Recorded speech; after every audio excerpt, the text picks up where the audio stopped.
ਕਹਾਣੀ 84 ਦੀ ਧੀ। ਦਿਨ ਰਾਤ ਸੜਕਾਂ ਤੇ ਆਵਾਜਾਈ ਤੇ ਮਨੁੱਖੀ ਚਹਿਲ ਪਹਿਲ ਵਿੱਚ ਕੋਈ ਅੰਤਰ ਨਹੀਂ ਸੀ ਵੇਖਣ ਨੂੰ ਮਿਲਦਾ। ਸੱਚ ਜਾਣਿਓ, ਵਰਿਆਂ ਤੋਂ ਹੀ ਰਾਜਧਾਨੀ ਵਿੱਚ ਜਨ ਜੀਵਨ ਇਕਸਾਰ ਨਿਰੰਤਰ ਚੱਲਦਾ ਆ ਰਿਹਾ ਸੀ। ਅੱਜ ਪਹਿਲੀ ਵਾਰ ਹੀ ਸੂਰਜ ਦੇ ਚੜ੍ਹਦਿਆਂ ਸਾਰ ਹੀ ਸ਼ਾਮ ਢਲਣ ਲੱਗ ਪਈ। ਪਸਰ ਰਹੇ ਘੁਸਮੁਸ ਵਿੱਚ ਸਕੂਲੋਂ ਮੁੜਦਿਆਂ ਹੀ ਨੱਥੂ ਹੱਟੀ ਵਾਲਿਆਂ ਦੀ ਇਕਲੌਤੀ ਧੀ ਕਾਕੋ ਆਪਣੀ ਸਹੇਲੀ ਕਰਮ ਸੇਨ ਦੀ ਦੇਸੋਂ ਦੇ ਘਰ ਦੀ ਮਸਾਂ ਸਰਦਲ ਲੰਗੀ ਹੋਵੇਗੀ ਕਿ ਚਾਰੇ ਪਾਸੇ ਕਾਲਾ ਸ਼ਾਹ ਹਨੇਰਾ ਹੋ ਗਿਆ। ਅੱਗਿਓਂ ਪਿੱਛਿਓਂ ਸੱਜਿਓਂ ਖੱਬਿਓਂ ਉੱਠਦੇ ਸ਼ਮਸ਼ਾਨ ਘਾਟਾਂ ਵਰਗੇ ਸੰਘਣੇ ਧੂਏ ਦੇ ਕਾਲੇ ਬੱਦਲ ਤੇ ਭੂਤਾਂ ਵਰਗੀਆਂ ਡਰਾਉਣੀਆਂ ਆਵਾਜ਼ਾਂ ਦੇ ਚੀਖ ਝਿਆੜੇ ਨਾਲ ਅਸਮਾਨ ਥਰ-ਥਰ ਕੰਬਣ ਲੱਗ ਪਿਆ। ਵੇਂਦਿਆਂ ਵੇਂਦਿਆਂ ਹੀ ਹਰੇਕ ਚੌਂਕ ਤੇ ਹਰ ਮੋੜ ਤੇ ਜਿਉਂਦੇ ਇਨਸਾਨਾਂ ਦੇ ਸਿਵੇ ਬਲਣ ਲੱਗ ਪਏ। ਬੇਲਗਾਮ ਬੁਰਸ਼ਿਆਂ ਕੋਲ ਆਪਣਾ ਬੇਗਾਨਾ ਪਹਿਚਾਨਣ ਦੀ ਵੇਲ ਕਿੱਥੇ ਸੀ। ਜਿੱਥੇ ਕਰਮ ਸਿੰਘ ਦੇ ਟੱਬਰ ਸਮੇਤ ਸਾਰਾ ਘਰ-ਬਾਰ ਫੂਕ ਕੇ ਸੁਆਹ ਕਰ ਦਿੱਤਾ, ਉੱਥੇ ਛੱਡਿਆ ਨੱਥੂ ਬਾਣੀਏ ਦਾ ਵੀ ਕੱਖ ਨਾ। ਜੇ ਕੁਝ ਬਚਿਆ ਤਾਂ ਉਹ ਕਿਸ਼ੋਰ ਉਮਰ ਦੀ ਕਾਕੋ ਸੀ, ਗੁੰਡਿਆਂ ਦੇ ਕਬਜ਼ੇ ਵਿੱਚ। ਨਾ ਉਮਰ, ਨਾ ਸੋਝੀ ਤੇ ਨਾ ਹੀ ਉਹ ਸਰੀਰਕ ਤਬਦੀਲੀ ਜਦੋਂ ਬਾਬਲ ਨੇ ਕਾਕੋ ਦੀ ਡੋਲੀ ਤੋਰਨ ਲਈ ਫਿਕਰਮੰਦ ਹੋਣਾ ਸੀ। ਉੱਤੋਂ ਦਰਿੰਦਿਆਂ ਦਾ ਕਹਿਰ। ਹਫ਼ਤਿਆਂ ਬੱਧੀ ਜ਼ਿੰਦਗੀ ਦਾ ਸੰਤਾਪ ਭੋਗਦੇ ਡਗਮਗਾਉਂਦੀ ਕੰਬਲੀ ਹੋਈ ਕਾਕੋ ਜਦੋਂ ਘਰੇ ਪੁੱਜੀ ਤਾਂ ਉੱਥੇ ਕੱਖ ਵੀ ਨਹੀਂ ਸੀ। ਹਾਏ, ਇਸ ਤੋਂ ਵੱਧ ਕੁਝ ਵੀ ਨਾ ਬੋਲ ਸਕੀ। ਜਿਸਮਾਨੀ ਦਰਦਾਂ ਤੋਂ ਵਿਆਕੁਲ ਕਾਕੋ ਦੀਆਂ ਅੱਖੀਆਂ ਵਿੱਚੋਂ ਆਪਣਿਆਂ ਲਈ ਦੋ ਅਥਰੂ ਵੀ ਨਾ ਟਪਕ ਸਕੇ। ਉਹ ਤਾਂ ਮੋਏ ਚਿਰੋਕਣੇ ਮੁੱਕ ਚੁੱਕੇ ਸਨ। ਰੱਬ ਤਰਸੀ ਪੱਥਰ ਬਣੀ ਕਾਕੋ ਨੂੰ ਕੋਈ ਪਨਾਹਗੀਰ ਕੈਂਪ ਵਿੱਚ ਛੱਡ ਆਇਆ। ਇੱਕ ਨਹੀਂ, ਦੋ ਨਹੀਂ, ਇੱਥੇ ਤਾਂ ਜ਼ਹਿਰ ਬਣੇ ਕਹਿਰ ਦੀ ਮਾਰ ਹੇਠ ਆਈਆਂ ਹਜ਼ਾਰਾਂ ਕਾਕੋ ਸਨ। ਭਾਰਤ ਮਾਂ ਦੀਆਂ ਜਾਈਆਂ। ਕਿਸੇ ਨੇ ਦੁਰਗਾ ਬਣਨਾ ਸੀ ਤੇ ਕਿਸੇ ਨੇ ਝਾਂਸੀ ਦੀ ਰਾਣੀ।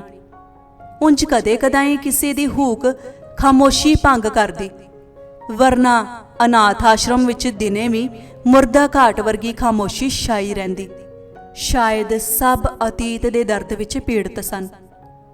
ਰਫਿਊਜੀ ਕੈਂਪ ਵਾਲਿਆਂ ਕਾਕੋ ਦੇ ਪਾਟੇ ਹੋਏ ਕੱਪੜੇ ਤਾਂ ਬਦਲ ਦਿੱਤੇ, ਪਰ ਇਹਨਾਂ ਕੱਪੜਿਆਂ ਥੱਲੇ ਦਰਿੰਦਿਆਂ ਹੱਥੋਂ ਨੋਚੇ ਹੋਏ ਸਰੀਰ ਦੀ ਸਾਰ ਕੌਣ ਜਾਣੇ। ਹਨੇਰ ਨਗਰੀ, ਚੌਪਟ ਰਾਜਾ, ਸਰਕਾਰੋਂ ਦਰਬਾਰੋਂ ਆਉਣ ਵਾਲੇ ਸਭ ਬੀਤੇ ਨੂੰ ਭੁੱਲ ਜਾਣ ਦੀ ਹੀ ਗੱਲ ਕਰਨ। ਸਾਡੀਆਂ ਆਹੀ ਕੌਣ ਸੁਣੇ, ਕੌਣ ਜਾਣੇ ਪੀੜ ਪਰਾਈ। ਜ਼ੁਬਾਨ ਬੰਦ ਰੱਖਣ ਵਿੱਚ ਹੀ ਭਲਾ ਹੈ। ਵਕਤ ਤੋਂ ਕਾਫੀ ਪਹਿਲਾਂ ਕਾਕੋ ਨੇ ਕਾਕੀ ਨੂੰ ਜਨਮ ਦਿੱਤਾ। ਡਾਕਟਰਾਂ ਮੁਤਾਬਕ ਕਾਕੋ ਦਾ ਇਹ ਆਖਰੀ ਬੱਚਾ ਹੈ। ਉਂਝ ਤਾਂ ਕਾਕੋ ਘੱਟ ਹੀ ਬੋਲਦੀ, ਪਰ ਜਦੋਂ ਜਨਮ ਮਰਨ ਦੇ ਰਜਿਸਟਰ ਵਿੱਚ ਕਾਕੀ ਦੇ ਬਾਪ ਦਾ ਨਾਮ ਦਰਜ ਕਰਨ ਲਈ ਪੁੱਛਿਆ ਤਾਂ ਕਾਕੋ ਕੜਕ ਕੇ ਬੋਲੀ, ਲਿਖ ਦਿਓ 84 ਦੀ ਧੀ। ਕਰਮਚਾਰੀਆਂ ਨੂੰ ਖਾਨਾ ਪੂਰਤੀ ਹੋ ਗਈ। ਕੈਂਪ ਵਿੱਚੋਂ ਕਈਆਂ ਨੂੰ ਉਹਨਾਂ ਦੇ ਰਿਸ਼ਤੇਦਾਰ ਲੈ ਗਏ। ਕਈ ਆਨੇ ਬਹਾਨੇ ਤੁਰਦੀਆਂ ਬਣੀਆਂ। ਅਧਿਕਾਰੀਆਂ ਦੇ ਮਾੜੇ ਵਤੀਰੇ ਕਾਰਨ ਮੁਸੀਬਤ ਦੀਆਂ ਮਾਰੀਆਂ ਕਈ ਥੋ ਪਤਾ ਦਿੱਤੇ ਬਿਨਾਂ ਹੀ ਖਿਸਕ ਗਈਆਂ। ਪਿੱਛੇ ਰਹਿ ਗਈਆਂ ਨਾ ਘਰ ਦੀਆਂ ਨਾ ਘਾਟ ਦੀਆਂ 2.5 ਕੁ ਜਾਣੀਆਂ। ਗਿਣਤੀ ਘਟੀ ਤਾਂ ਸ਼ਰਨਾਰਥੀ ਕੈਂਪ ਬੰਦ ਕਰਨ ਦਾ ਵੀ ਹੁਕਮ ਆ ਗਿਆ। 3 ਕੁ ਮਹੀਨਿਆਂ ਦੀ ਕਾਕੀ ਨੂੰ ਕੁੱਛੜ ਚੁੱਕੀ ਕਾਕੋ ਹੁਣ ਜਾਵੇ ਤਾਂ ਕਿੱਧਰ ਜਾਵੇ, ਸਮਝ ਨਹੀਂ ਸੀ ਆ ਰਹੀ। ਕੁਝ ਸਮਾਂ ਸਟੇਸ਼ਨ ਤੇ ਕੱਟਿਆ। ਕਿਧਰੋਂ ਕੁਝ ਮਿਲ ਜਾਣਾ ਤਾਂ ਖਾ ਲੈਣਾ, ਨਹੀਂ ਤਾਂ ਨਾ ਸਹੀ।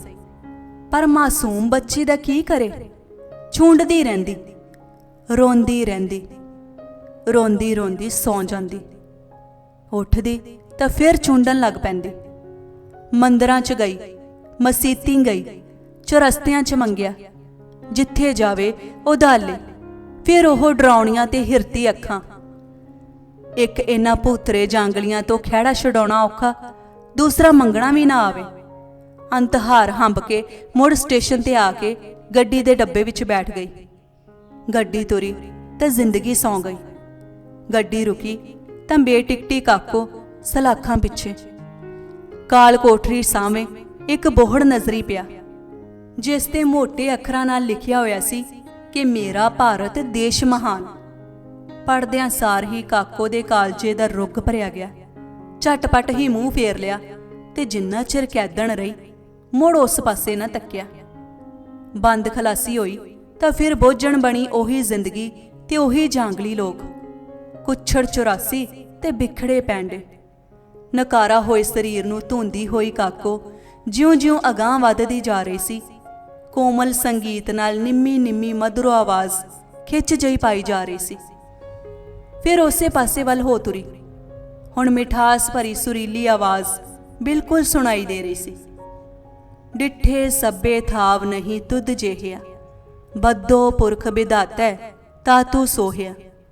ਵਸਦੀ ਸਗਨ ਅਪਾਰ ਅਨੂਪ ਰਾਮਦਾਸਪੁਰ, ਹਰਿਹਾ ਨਾਨਕ ਕਸਮਲ ਜਾਏ ਨਾਏ ਰਾਮਦਾਸ ਸਰ।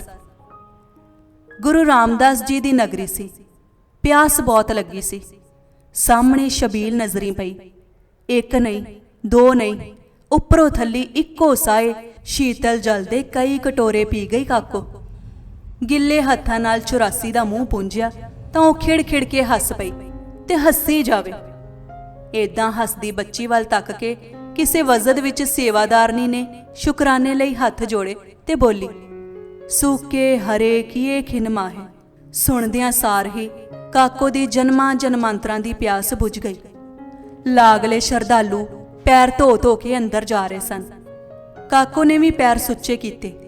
ਅੰਦਰ ਵੜਨ ਲੱਗੀ ਤਾਂ ਝੋਲੇਧਾਰੀ ਸੇਵਾਦਾਰ ਨੇ ਪਾਟੇ ਕੱਪੜਿਆਂ ਵਾਲੀ ਸ਼ੁਦੈਨ ਜਾਂ ਰੱਬ ਜਾਣੇ ਜੇਬ ਕਤਰੀ ਸਮਝ ਕੇ ਅਗਾਹਾਂ ਜਾਣ ਤੋਂ ਰੋਕ ਦਿੱਤਾ। ਪਲ ਭਰ ਲਈ ਹਸਰਤ ਭਰੀਆਂ ਨਜ਼ਰਾਂ ਨਾਲ ਅੰਦਰ ਤੱਕਿਆ, ਮੁੜੀ ਤੇ ਬਾਹਰ ਜੰਗਲੇ ਨਾਲ ਢਾਸਣਾ ਲਾ ਕੇ ਬੈਠ ਗਈ। ਸ੍ਰੀ ਦਰਬਾਰ ਸਾਹਿਬ ਵਿੱਚੋਂ ਇਲਾਹੀ ਕੀਰਤਨ ਦੀ ਭਿੰਨੀ ਮਨਮੋਹਿਤ ਆਵਾਜ਼ ਦੁੱਖ ਦੇ ਕਾਲਜੇ ਨੂੰ ਠੰਡ ਪਾਈ ਜਾ ਰਹੀ ਸੀ। ਤੂੰ ਕਾਹੇ ਡੋਲੇ ਪ੍ਰਾਣੀਆਂ, ਤੁਧ ਰਾਖੇਗਾ ਸਿਰਜਣਹਾਰ। ਜਿਨ ਪੈਦਾਇਸ ਤੂੰ ਕੀਆ, ਸੋਈ ਦੇ ਆਧਾਰ। ਉੱਠੀ ਤੇ ਸੰਗਤਾਂ ਮਗਰ ਦੂਸਰੇ ਪਾਸੇ ਵੱਲ ਹੋ ਤੁਰੀ। ਕਾਕੋ ਲੰਗਰ ਹਾਲ ਵਿੱਚ ਸੀ। ਸਕੂਲੋਂ ਮੁੜਨ ਤੋਂ ਬਾਅਦ ਉਸਨੇ ਪਹਿਲੀ ਵਾਰ ਪੇਟ ਭਰ ਕੇ ਰੋਟੀ ਖਾਧੀ। ਸੰਤੁਸ਼ਟੀ ਹੋਈ ਤਾਂ ਚਿਹਰੇ ਦੀ ਲਾਲੀ ਤੇ ਅੱਖਾਂ ਵਿੱਚ ਚਮਕ ਆ ਗਈ। 84 ਨੇ ਵੀ ਰਾਤ ਭਰ ਚੂੰ ਨਾ ਕੀਤੀ। ਕਿਤੇ ਕੋਈ ਅੜੀਅਲ ਸੁਭਾਅ ਦਾ ਸੇਵਾਦਾਰ ਤਾਂ ਵੱਖਰੀ ਗੱਲ ਹੈ, ਪਰ ਕਾਕੋ ਕਦੇ ਭੁੱਖੀ ਨਹੀਂ ਸੀ ਸੁੱਤੀ। ਕਦੇ ਬਰਤਨ ਸਾਫ਼ ਕਰਨ ਲੱਗ ਪੈਣਾ, ਕਦੇ ਸਫਾਈ ਤੇ ਕਦੇ ਪੋਚਾ ਲਗਾਉਣ ਲੱਗ ਜਾਣਾ। ਹੁਣ ਪਵਿੱਤਰ ਦਰਬਾਰ ਸਾਹਿਬ ਦੇ ਅੰਦਰ ਜਾਣ ਤੋਂ ਵੀ ਕੋਈ ਨਹੀਂ ਸੀ ਰੋਕਦਾ। ਤੋਤਲੀ ਜ਼ੁਬਾਨ ਨੇ ਵੀ ਵਾਹਿਗੁਰੂ ਕਹਿਣਾ ਸਿੱਖ ਲਿਆ ਸੀ। ਜਾਣੋ ਨਿਥਾਵੀਂ ਕਾਕੋ ਨੂੰ ਸਹਾਰਾ ਮਿਲ ਗਿਆ ਸੀ। 84 ਤੋਂ 85 ਦੇ ਨਾਲ ਕਾਕੋ ਦੀ ਚਿੰਤਾ ਵੀ ਵਧਣ ਲੱਗ ਪਈ। ਇੱਕ ਦਿਹਾੜੇ ਮੱਠੀ ਧੁੱਪ ਦੇ ਨਿੱਘ ਵਿੱਚ ਬਾਹਰ ਜੰਗਲੇ ਨਾਲ ਢਾਸਣਾ ਲਾ ਕੇ ਬੈਠੀ ਕਾਕੋ ਨੂੰ ਨੀਂਦ ਦਾ ਝੋਕਾ ਆ ਗਿਆ। ਕੋਲ ਖੇਡਦੀ 84 ਠੁਮ ਕਰਦੀ ਕਿਧਰੇ ਤੁਰ ਗਈ। ਅੱਖ ਖੁੱਲੀ ਤਾਂ 84 ਕਿਧਰੇ ਨਜ਼ਰੀ ਨਾ ਪਈ। ਕਾਕੋ ਬਹੁਤ ਘਬਰਾ ਗਈ। ਇੱਧਰ ਉੱਧਰ ਵੇਖਿਆ। 84 ਦੂਰ ਸਾਹਮਣੇ ਇੱਕ ਬਾਬੇ ਦੀ ਗੋਦ ਵਿੱਚ ਬੈਠੀ ਹੱਸ ਰਹੀ ਸੀ। ਇਹ ਰੋਗੀਆਂ, ਅਪਾਹਜਾਂ, ਨਿਆਸਰਿਆਂ ਦਾ ਮਸੀਹਾ ਭਗਤ ਪੂਰਨ ਸਿੰਘ ਜੀ ਸਨ। ਇਹ ਵੀ 84 ਤੇ ਮੈਂ ਵੀ 84 ਦਾ। ਚੱਲੋ ਮੇਰੇ ਨਾਲ। ਦਿਨ ਰਾਤ ਦਾ ਪਤਾ ਹੀ ਨਾ ਚੱਲੇ, ਕਦੋਂ ਚੜੇ ਤੇ ਕਦੋਂ ਡੁੱਬੇ। ਜਿੰਨਾ ਚਿਰ ਭਗਤ ਜੀ ਜਿਉਂਦੇ ਰਹੇ ਖੂਬ ਸੇਵਾ ਕੀਤੀ ਆਸ਼ਰਮ ਵਿੱਚ। ਉਹ ਗੁਰਪੁਰੀ ਸਿਧਾਰ ਗਏ। ਕੋਈ ਦਰਦੀ ਤੇ ਸਹਾਰਾ ਮਿਲਿਆ ਵੀ ਤੇ ਜਾਂਦਾ ਵੀ ਰਿਹਾ।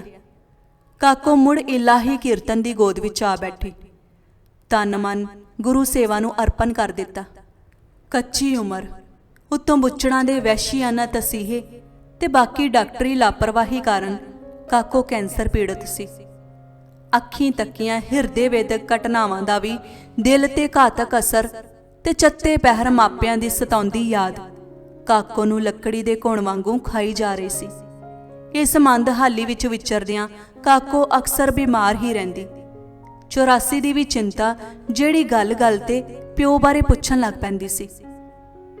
ਅਸਮਾਨ ਤੇ ਸੰਘਣੀ ਗਹਿਰ ਜ਼ਰੂਰ ਸੀ, ਨਾ ਹਨੇਰੀ ਨਾ ਝੱਖੜ, ਪਤਾ ਨਹੀਂ ਕਿੱਧਰੋਂ ਕਾਲੀ ਘਟਾ ਆ ਗਈ। ਬਿਜਲੀ ਕੜਕਦੀ ਤੇ ਨਿੱਕੀ ਕਣੀ ਦਾ ਮੀਂਹ ਪੈਣ ਲੱਗ ਪਿਆ। 84 ਪਾਣੀ ਲਿਆ, ਸਰੋਵਰ ਵਿੱਚੋਂ ਲਿਆਵੀਂ। ਉਹ ਦੌੜ ਕੇ ਗਈ ਤੇ ਵੱਡੇ ਮੂੰਹ ਵਾਲਾ ਟੀਨ ਦਾ ਡੱਬਾ ਭਰ ਲਿਆਈ। ਕਾਕੋ ਗੱਟ ਕਰਕੇ ਜਲ ਦਾ ਪੌਣਾ ਡੱਬਾ ਪੀ ਗਈ। ਕਾਲਜੇ ਵਿੱਚ ਠੰਡ ਤਾਂ ਪਈ, ਪਰ ਬੁਖਾਰ ਬਹੁਤ ਚੜਿਆ ਹੋਇਆ ਹੈ। ਗੰਭੀਰ ਤੇ ਉਦਾਸ ਵੀ ਬਹੁਤ ਹੈ। ਕਿਉਂ ਜੋ 84 ਅੱਜ 19 ਵਰਿਆਂ ਦੀ ਹੋ ਗਈ ਹੈ। ਜਿੰਨਿਆਂ ਦੀ ਕਾਕੋ ਸਕੂਲੋਂ ਆਈ ਤੇ ਸਿੱਧੀ ਦੇਸੋ ਦੇ ਘਰ ਚਲੀ ਗਈ ਸੀ। ਨਖਸਮਾਂ ਦਿਨ ਵੀ ਉਹ ਤੇ ਤਾਰੀਖ ਵੀ ਉਹ। ਪੂਰੀ ਤਰ੍ਹਾਂ ਟੁੱਟ ਚੁੱਕੀ ਕਾਕੋ ਆਪਣਿਆਂ ਹੱਥੋਂ ਹੋਈ ਆਪਣੀ ਬਰਬਾਦੀ ਦੀ ਕਹਾਣੀ ਛੁਪਾ ਨਾ ਸਕੀ।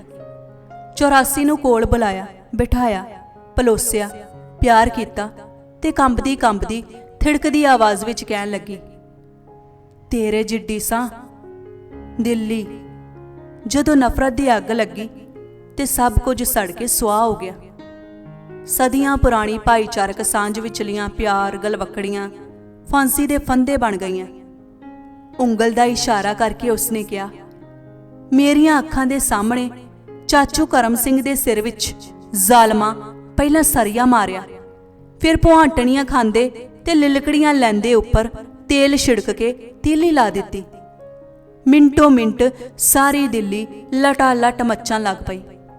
ਸਰਕਾਰੀ ਸਰਪ੍ਰਸਤੀ ਹੇਠ ਗਲੀਆਂ ਬਾਜ਼ਾਰਾਂ ਵਿੱਚ ਹਰਲ ਕਰਦੇ ਬੇਲਗਾਮ ਚਿੱਟ ਕੱਪੜੀਏ ਗੁੰਡੇ ਸਾਡੀਆਂ ਚੁੰਨੀਆਂ ਸਾਡੇ ਹੀ ਮੂੰਹਾਂ ਵਿੱਚ ਤੁੰਨ ਕੇ ਬੇਹਯਾਈ ਨਾਲ ਚੁੱਕ ਕੇ ਦੂਰ ਝਾੜੀਆਂ ਵਿੱਚ ਲੈ ਗਏ। ਬੜੇ ਹੱਥ ਪੈਰ ਮਾਰੇ, ਰੋਈਏ, ਕੁਰਲਾਈਏ, ਪਰ ਸਾਡੀ ਕੋਈ ਨਾ ਸੁਣੇ। ਗਜ਼ਨੀ ਵਿੱਚੋਂ ਮੇਰੀਆਂ ਵਡੇਰੀਆਂ ਨੂੰ ਛਡਾਉਣ ਵਾਲਿਆਂ ਨੂੰ ਤਾਂ ਆਪਣੀ ਜਾਨ ਦੇ ਲਾਲੇ ਪਏ ਹੋਏ ਸਨ। ਸਾਰੇ ਦੇਵੀ ਦੇਵਤੇ ਤੇ ਆਏ, ਨਾ ਕ੍ਰਿਸ਼ਨ ਤੇ ਨਾ ਰਾਮ ਕੋਈ ਬੌੜਿਆ। ਹੱਥ ਦੇ ਪੁੱਠੇ ਪਾਸੇ ਉਕਰਾਏ ਗਣੇਸ਼ ਦੇ ਚਿੰਨ੍ਹ ਨੂੰ ਵਿਖਾਉਂਦੀ, ਨਾ ਇਹ ਗਣੇਸ਼। ਧਾੜ ਦੇਣੀ ਕੰਢਿਆਂ ਉੱਪਰ ਸੁੱਟ ਲਿਆ। ਸਾਡੀਆਂ ਦੋਹਾਂ ਦੀਆਂ ਗੁੱਤਾਂ ਬੰਨ੍ਹ ਦਿੱਤੀਆਂ। ਹਾਏ ਚਿੜੀਆਂ ਮੌਤ, ਗਵਾਰਾਂ ਹਾਸਾ। ਬਸ ਫੇਰ ਕੀ ਸੀ, ਗਠੜੀ ਬਣਾ ਦਿੱਤਾ। ਬੇਸ਼ਰਮ ਘੋਣ ਮੋਨੇ ਵਿਭਚਾਰੀਏ ਅਸਮਾਨ ਵਿੱਚ ਘੁੰਮਦੀਆਂ ਗਿਰਜਾਂ ਵਾਂਗੂ ਝੁੰਡਾਂ ਦੇ ਝੁੰਡ ਆਉਣ ਤੇ ਮਾਸ ਨੋਚਣ ਲੱਗ ਪੈਣ। ਸਾਡੀਆਂ ਚੀਕਾਂ ਨਿਕਲਣ, ਉਹ ਕਿਲਕਾਰੀਆਂ ਮਾਰਨ। ਡੂੰਘਾ ਹੌਕਾ ਲੈ ਕੇ ਉਸਕਿਆ। ਹਾਏ ਅੰਬਰ ਵੀ ਨਾ ਰੋਇਆ।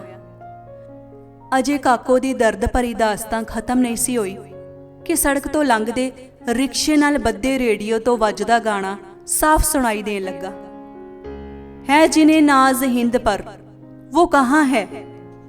आवाज दूर तक चली गई ਤਾਂ ਕਾਕੋ ਫਿਰ ਬੋਲੀ, ਅਸੀਂ ਬਦਕਿਸਮਤ, ਭੁੱਖਣ ਪਾਣੀਆਂ, ਪਿਆਸ ਨਾਲ ਵਿਆਕੁਲ, ਉੱਪਰੋਂ ਬੇਦਰਦ ਕਸਾਈਆਂ ਨੇ ਅੰਨ੍ਹੇਵਾਹ ਕੋਇਆ, ਕੁੱਟਿਆ ਤੇ ਈਮਾਨ ਲੁੱਟਿਆ। ਧੁੱਖ ਦੀਆਂ ਸਿਗਰਟਾਂ ਨਾਲ ਸਰੀਰ ਦੇ ਨਾਜ਼ੁਕ ਅੰਗ ਸਾੜ ਸੁੱਟੇ। ਫੇਰ ਨਹੀਂ ਪਤਾ ਬੇਸੁਰਤੀ ਵਿੱਚ ਕੀ ਕੁਝ ਹੁੰਦਾ ਰਿਹਾ। ਆਦਮਖੋਰ ਹਟੇ ਤਾਂ ਕਾਵਾਂ ਕੁੱਤਿਆਂ ਝੁਰਮਟ ਪਾ ਲਿਆ। ਇੱਕ ਦੂਸਰੇ ਨੂੰ ਝਈਆਂ ਲੈ ਕੇ ਪੈਂਦੇ। ਖੁੰਖਾਰ ਕੁੱਤਿਆਂ ਦੀ ਘੁਰ ਸੁਣ ਕੇ ਉੱਠੀ ਤਾਂ ਵੇਖਿਆ ਆਲੇ ਦੁਆਲੇ ਟੇਡੀਆਂ ਮੇਡੀਆਂ ਗੱਠੜੀਆਂ ਲਈ ਡੁਸਕਦੀਆਂ ਕੀਰਨੇ ਪਾ ਰਹੀਆਂ ਸਨ। ਮੈਂ ਵੀ ਤਾਂ ਜਿਉਂਦੀ ਲਾਸ਼ ਹੀ ਸਾਂ। ਡਿੱਗਦੀ ਤੁਰੀ ਤੇ ਸੜਕ ਕਿਨਾਰੇ ਅਤੇ ਅੱਧ ਸੜੇ ਘਰਾਂ ਦੇ ਵਿਹੜਿਆਂ ਵਿੱਚ ਕਬਾਬ ਬਣੇ ਸੈਂਕੜੇ ਮਨੁੱਖੀ ਕੁਰੰਗ ਡਿੱਠੇ। ਕੋਈ ਧੁੱਖ ਦਾ ਵੀ ਪਿਆ ਸੀ। ਜਿੱਥੋਂ ਕਦੇ ਬਾਪ ਨੇ ਡੋਲੀ ਵਿੱਚ ਬਿਠਾ ਕੇ ਤੋਰਨਾ ਸੀ, ਉੱਥੇ ਕੁਝ ਵੀ ਨਹੀਂ ਸੀ। ਜਣਦਿਆਂ ਦੀ ਖਾਕ ਵੀ ਹਵਾ ਉਡਾ ਕੇ ਲੈ ਗਈ ਸੀ। ਸੱਚ ਦੱਸਾਂ, ਮੈਨੂੰ ਤੇਰੇ ਪਿਓ ਦਾ ਨਹੀਂ ਪਤਾ। ਫਿਰ ਤੂੰ ਧੀ 84 ਦੀ ਏ? ਆ ਜ਼ਰਾ ਕੁ ਚੁੰਨੀ ਪਰਾਂ ਕਰਕੇ ਵੇਖ। ਸ਼ਾਇਦ ਮੌਤ ਤੋਂ ਪਹਿਲਾਂ ਕਾਕੋ ਦੀ ਇਹ ਆਖਰੀ ਕੁਰਲਾਹਟ ਸੀ। 84 ਨੇ ਜਿਉਂ ਹੀ ਕੱਪੜਾ ਹੇਠਾਂ ਖਿਸਕਾ ਕੇ ਵੇਖਿਆ ਤਾਂ ਉਸ ਦੀਆਂ ਭੁੱਬਾਂ ਨਿਕਲ ਗਈਆਂ। ਬਲਦੀਆਂ ਸਿਗਰਟਾਂ ਦੇ ਪਾਏ ਚਟਾਕਾਂ ਨਾਲ ਸਾਰੀ ਛਾਤੀ ਵਿੰਨੀ ਪਈ ਸੀ। ਐਨ ਵਿਚਾਲੇ ਹਰਿਆਣਵੀ ਬੋਲੀ ਵਿੱਚ ਸਿੱਖਣੀ ਖਰੋਦਿਆ ਹੋਇਆ ਸੀ। ਸੋਹਲ ਛਾਤੀ ਦਾ ਇੱਕ ਹਿੱਸਾ ਤਾਂ ਗੰਢੇ ਵਾਂਗੂ ਛਿੱਲਿਆ ਪਿਆ ਸੀ। 84 ਨੂੰ ਪਤਾ ਲੱਗ ਗਿਆ ਕਿ ਬਚਪਨ ਵਿੱਚ ਕਿਉਂ ਭੁੱਖੀ ਵਿਲਕਦੀ ਰਹਿੰਦੀ ਸੀ। ਕਾਕੋ ਦੇ ਇਸ਼ਾਰੇ ਤੇ ਪਾਸਾ ਦੇ ਕੇ ਵੇਖਿਆ ਤਾਂ ਸੁਲਗਦੀਆਂ ਸਿਗਰਟਾਂ ਨਾਲ ਪਿੱਠ ਤੇ ਵੀ ਹਿੰਦੀ ਵਿੱਚ ਲਿਖਿਆ ਹੋਇਆ ਸੀ, ਮਾਰੋ ਸਾਲੋਂ ਕੋ। ਦਰਬਾਰ ਸਾਹਿਬ ਤੋਂ ਵਿਰਾਗਮਈ ਇਲਾਹੀ ਕੀਰਤਨ ਸਾਫ਼ ਸੁਣਾਈ ਦੇ ਰਿਹਾ ਸੀ। ਕੌਣ ਮੁਆ ਰੇ ਕੌਣ ਮੁਆ, ਬ੍ਰਹਮ ਗਿਆਨੀ ਮਿਲ ਕਰੋ ਵਿਚਾਰਾ, ਇਹ ਤਉ ਚਲਤ ਭਇਆ। ਪਵਨੇ ਮੈਂ ਪਵਨ ਸਮਾਇਆ, ਜੋਤੀ ਮੈਂ ਜੋਤ ਰਲ ਜਾਇਆ। ਮੱਸਿਆ ਦੀ ਰਾਤ ਟਿਮਟਿਮਾਉਂਦਾ ਦੀਵਾ ਸਦਾ ਲਈ ਗੁੱਲ ਹੋ ਗਿਆ। ਪੱਥਰ ਬਣੀ 84 ਉਦੋਂ ਤੱਕ ਕਾਕੋ ਨਾਲ ਲਿਪਟੀ ਰਹੀ ਜਦੋਂ ਤੱਕ ਕਮੇਟੀ ਵਾਲੇ ਨਹੀਂ ਆ ਗਏ। ਲਵਾਰਸ ਜਾਣ ਕੇ ਰਾਹਗੀਰਾਂ ਵੱਲੋਂ ਸੁੱਟੀਆਂ ਦੁਆਨੀਆਂ ਚਵਾਨੀਆਂ ਦੂਰ ਤੱਕ ਖਿਲਰੀਆਂ ਪਈਆਂ ਸਨ।